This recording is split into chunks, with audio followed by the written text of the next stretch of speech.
दोस्तों नमस्कार। रानी अवंतिका बाई का वर्णन इतिहास के पन्नों में सर्वप्रथम है। देश की रक्षा के लिए कमर कसो, उनका कहना था। रानी अवंतिका बाई का कहना था, देश की रक्षा के लिए कमर कसो या चूड़ियाँ पहन कर गए घर बैठो। देश की रक्षा के लिए कमर कसो या चूड़ी पहनकर घर में बैठो। तुम्हें धर्म ईमान की सौगंध जो इस कागज़ का सही पता बैरी को दो। ये शब्द वह शब्द थे जिन्होंने ब्रिटिश साम्राज्य के विरुद्ध विद्रोह का बिगुल बजाने में प्रमुख भूमिका निभाई। वे शब्द जिन्होंने क्रांति की ज्वाला को फैलाने में संविदा का कार्य किया। वे शब्द जिन्होंने इतिहास रच दिया। वे शब्द जो इतिहास में अमर हो गए। यह शब्द थे प्रथम स्वतंत्रता संग्राम में मध्य भारत की प्रमुख सूत्रधार वीरांगना अवंती बाई के, जिनकी अप्रतिम शौर्य गाथा आज भी हम शब्दों को प्रेरित कर रही है। 16 अगस्त 1831 को मनकेहनी जिला सिवनी मध्य प्रदेश के जमींदार राव जुझार सिंह के यहाँ पूरे उत्सव का माहौल था।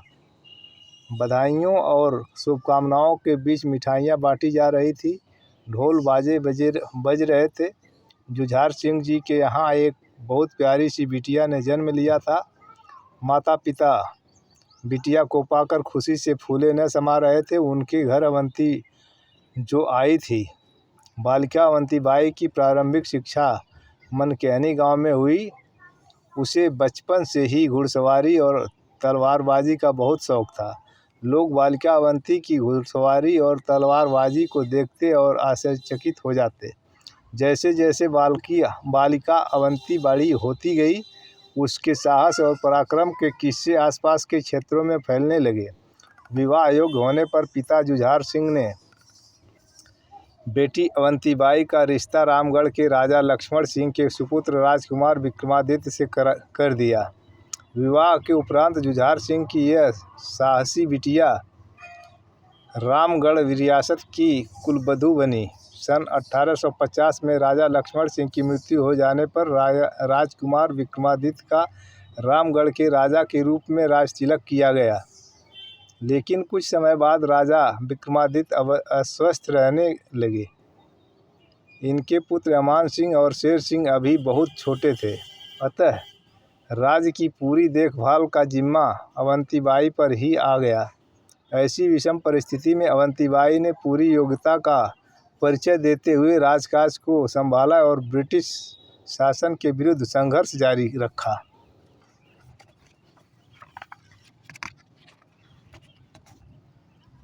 उस समय लॉर्ड डलहौजी भारत में ब्रिटिश साम्राज्य का गवर्नर जनरल था। लॉर्ड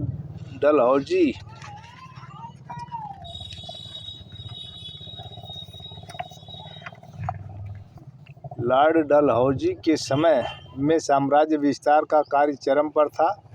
अपनी हड़प नीति के कारण डलहौजी तमाम राज्यों का अपने साम्राज्य में विलय कर चुका था।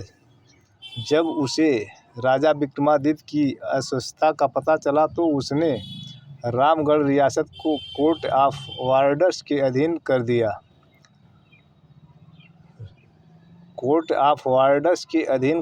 तथा रामगढ़ के राज परिवार को पेंशन दे दी। इस घटना से अवंती बाई अत्यंत व्यथित हो गई। दुर्भाग्य से इसी दौरान मई 1857 में राजा विक्रमादित्य का स्वर्गवास हो गया और संपूर्ण जिम्मेदारियों का दायित्व अवंती बाई पर आ गया।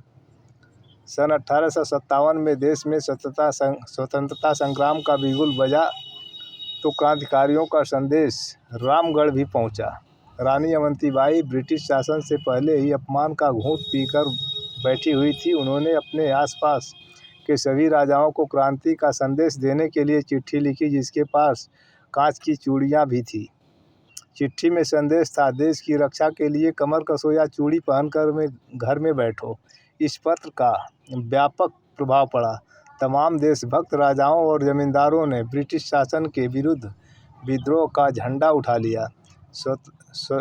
सर्वस्त्र क्रांति की ज्वाला फैल गई। रानी अवंतीबाई ने अपने राज्य से कोर्ट ऑफ वार्डर्स के अधिकारियों को खदेड़ दिया तथा क्रांति की बागडोर अपने हाथों में ले ली। इस समय वीरांगना रानी अवंतीबाई मध्य भारत की क्रांति का प्रमुख चेहरा बन चुकी थी। रानी के विद्रोह की सूचना से जबलपुर कमिश्नर मेजर स्काइन आग बबूला हो गया। उसने रानी को आदेश दिया कि वह मंडला के डिप्टी कलेक्टर से मिले। रानी ने इस आदेश को नकार दिया तथा युद्ध की तैयारियों में जुट गई। उन्होंने रामगढ़ के किले की मरम्मत कर उसे सुदृढ़ कराया। मध्य भारत के विद्रोही नेता रानी के नेतृत्व में ब्रिटिश राज का सफाया कर दिया। इसके पश्चात रानी ने मंडला पर योजनाबद्ध तरीके से आक्रमण कर ब्रिटिश सेना को धूल चटा दी। इस हार से मंडला का डिप्टी कमिश्नर वार्मिंगटन तिलमिला गया तथा किसी भी प्रकार पराजय का बदला लेने की योजना बनाने लगा। उसने अपनी सेना को पुनर्गठित किया तथा रामगढ़ के किले पर हमला बोल दिया। ब्रिटिश सेना संख्या, बल और युद्ध सामग्री में रानी की सेना से कई गुना ताकतवर थी। रानी ने इस स्थिति को भांपकर किले से बाहर निकलकर देवहारगढ़ पहाड़ियों की ओर प्रस्थान किया। रामगढ़ किले को बुरी तरह से ध्वस्त करने के बाद अंग्रेज सेना रानी को खोजते हुए देवहारगढ़ की पहाड़ियों की ओर बढ़ चली। अंग्रेजों ने रानी के पास आत्मसमर्पण का संदेश भिजवाया। रानी ने दृढ़तापूर्वक ललकारते हुए कहा, मुझे यह संदेश अस्वीकार है। मैं युद्ध भूमि में लड़ते लड़ते अपने प्राण दे दूंगी, लेकिन अंग्रेजों के आगे नहीं झुकूंगी। रानी के उत्तर से तिलमिलाए वार्मिंगटन ने रानी को चारों ओर से घेर कर धावा बोल दिया। कई दिन तक रानी और उनकी जाबाज सेना अंग्रेजों को लोहे के चने चबवाती रही, पर संख्या, बल और युद्ध सामग्री कम होने के कारण धीरे धीरे रानी अकेली पड़ती गई। युद्ध के दौरान रानी के बाएं हाथ में गोली लगी और उनकी बंदूक छूटकर नीचे गिर गई।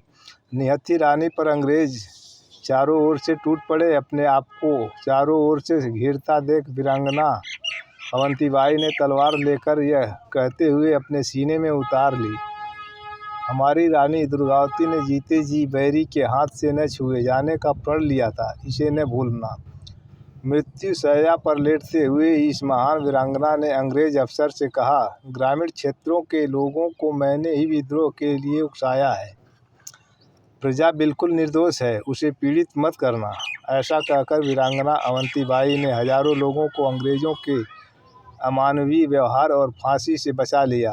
धन्य है यह वीरांगना जिसने एक अतुलनीय उदाहरण प्रस्तुत कर 1857 के प्रथम स्वाधीनता संग्राम में निरंतर लड़ते हुए 20 मार्च 1858 को अपने प्राणों की आहुति दे दी।